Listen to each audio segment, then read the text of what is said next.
Dear friends and colleagues, it is a pleasure to welcome you to our workshop entitled Evidence and Proof: Empirical and Theoretical Perspectives on the Current Frontiers of Interpretation of Scientific Evidence in Criminal Proceedings. This workshop is organized by Alex Biedermann, Kotsoglou, Paul Roberts, and Henry Wang.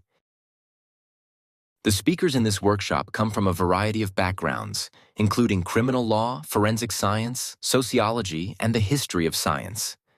This workshop will provide a forum for the presentation and discussion of recurring challenges to expert evidence from a multidisciplinary, theoretical, and practical perspective, with a particular focus on the frontiers of evidential assessment and its conceptual and practical consequences in legal proceedings across legal systems.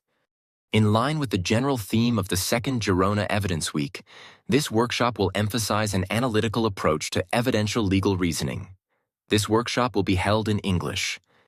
If you have any questions or require further information, please do not hesitate to contact us.